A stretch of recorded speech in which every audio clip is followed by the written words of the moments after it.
kulan wacan wanaagsan idil ahaantiinba khiyaarta wadana kala xidhiidha email kasta oo aad dunida ka joogtaan waa mar kale iyo xubinteena faaqidaada waxaana daawadayaal barnaamijkeena aan diiradda ku saari doonaa wararkii ugu dambeeyay haatan naga soo gaadha dalkaasi Ethiopia qodobada aad ku maqli doontaan waxaa ka mid ah xoogagga faano oo la wareegay dhulkii ugu ballaadhnaa ee ay dagaaladu ka socdeen ciidamada dawladda ayaa sheegay in gadaal loo soo riixay dhulaad u ballaaran laga qabsaday taasi oo ay ka qireen warbaahinta sidoo kalena waxa ay tilmaamayaan in xoogagga faano oo kaashanaya xoogag kale oo aan la garanaynin in ay dagaal xoogan ku soo qaadeen ciidamada makalakayaaga haddaba deegaanadii laga qabsaday iyo weliba cidda taageeraysa ayaynu daawadayaal ku daarogi doonaa barnaamijkeena waxaa kaloo daawadayaal barnaamijka aad ku maqli doontaan abiy oo loogu baaqay ambaba mucaaradku ay ugu baaqeen in ay xukunka ka tuuri doonaan haddii uu wax ka bedeli waayo habsami u socodka aan idhaahdee dalkaasi Ethiopia warar ayaa sheegaya in ay Ethiopia dana waaweyn ka leedahay madaxweynihii hore ee dowlad deegaanka Soomaalida Cabdi Maxamuud Cumar kaasi oo warar hoose ay sheegayaan inay suuragal tahay in uu member ka noqdo xisbiga EPP ee xukuumadda dalkaasi Ethiopia waxaa kaloo daawadayaal barnaamijka aynu ku qada dhigi doonaa xaaladihii ugu dambeeyay dalka Soomaaliya dastuurka meesha la kala marayo shirarkii ka dhacay magaalada Garowe iyo waliba Muqdisho sidoo kale afduub loo geystay darwalkii madaxweynihii hore ee Jamhuuriyadda Federaalka ee Soomaaliya Maxamed Cabdullaahi Farmaajo qodobadaas iyo kuwa kaloo xiiso badan ayaynu daawadayaal ku qada dhigi doonaa barnaamijkeena waxaana barnaamijka ila qada dhigi doona saaxiibkay Dr. Shido asagu inta badan indhaha ku hayay kana faalooda xaaladihii ugu dambeeyay ee dalkaasi Ethiopia Dr. Shido soo dhawow waan dhawaay saaxiibe nimankii faana ahaa dawlad kale wada socotay oo dhul aad u ballaaran bay qabsadeen waxayna dhaheen mana joojinayno ilaa aan xukunka tuuro abiy marka maxaad u malayn aad iyo aad baad u mahadsantahay Cornel Frogodow waxa xoogagani weeraro culus bay qaadeen saacadihii la soo dhaafay dhul badan bay dib u qabsadeen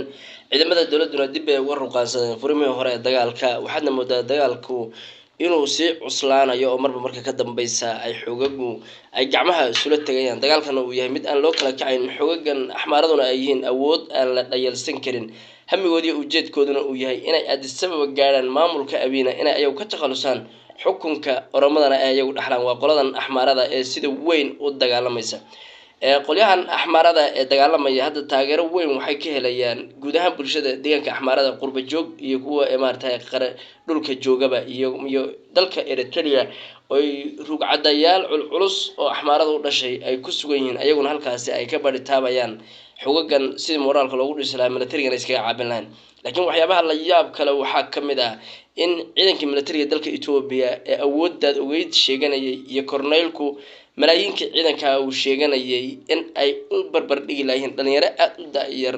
oo maartay qowmiyadda axmaarada u dhalatay oo hub fiican aan haysanin laakiin wixii ay dawladda ka bilalaqaysteen ama ay ka qabsadeen oo kali ah ay ku dagaalamayaan in loo barbar dhigi waayo ayaguna ay noqdaan awood aan la dhayalsan karin oo ciidankii u barbar dhigay ciidankuna markay fooda istaraan haddayna diyaaradaha duuliyaha aan lahayn bayraktaarta iyo maartay kuwan kale droniska haddayna dagaalkaasi ayna qayb ka qaadan waxba la dhihi karaa militariga Ethiopia iyo abiy iyo xukunkiisaba qolyahan waa hore ayaba ka takhalusi lahaayeen diyaaradaas uma nimankaasi caabinayso oo dagaalka markuu bilowdo qaybteeda iyo dhankeeda ka bambaynayso mooyeen xagga afantariga iyo lugta iyo ciidanka waxba la dhihi karaa kuwan baaba ka awood badan waan dareemi kartaa ra'iisul wasaaruhu weerar uu qaado weerarkii ugu cuslaa weerarka uu hadda qaaday waa saacadana lama hayo hal magaalo oo faanada laga saaray ilaa waxa la leeyahay deegaana ayna horay u gaarin ay dagaalka ku fidiyeen khibradda dagaal ay axmaaradu ciyaaraysana waa mid aad u casrisan oo maartay ra'iisul wasaaraha dalka Ethiopia uu wareer iyo jaha wareer iyo maartay khalkhal siyaasadeed uu ka qaaday waa sababta ciidanku markay duulaan tagaan goobta goob ayna ay dagaalku qarxay waxaan ogeyn dhawaan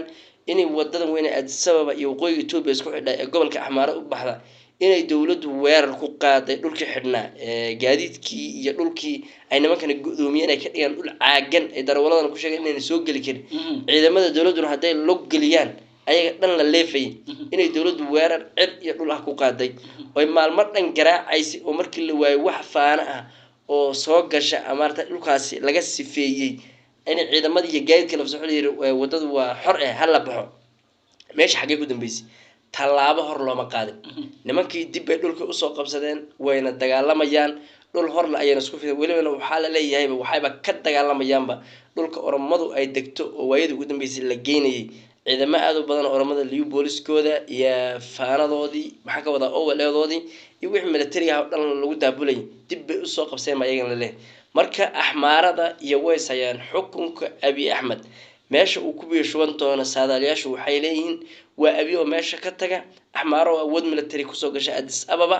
oo haddana ay shacabka oromadu ay ka hor yimaadaan xoogga Tigreegna ka hor yimaadaan aqoonsigooda la diido Addis Ababa oo lagu dagaalamo Ethiopia oo lagu dagaalamo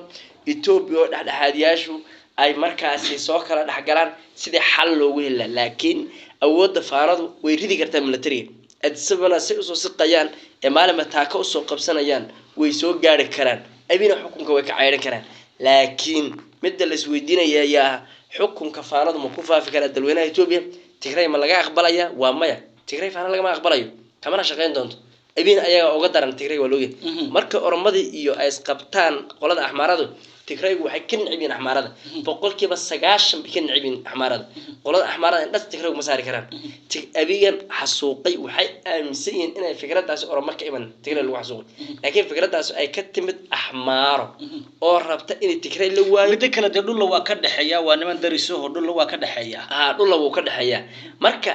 abi dhibaatada uu geystay Tigray wali Tigray ma ayna garwaaqsan inuu abi u geystay inkastoo korneelka ay nicib yihiin oo leeyihiin diwaanin sal fudud haddana sida ay tahay ayagu waxay leeyihiin anaga dhibaatada waxa noo geystay maskax axmaar ayaan lagu xasuuqay aqli axmaar ayaan lagu xasuuqay sababtoo waxaan ogeyn dagaalka markuu bilowday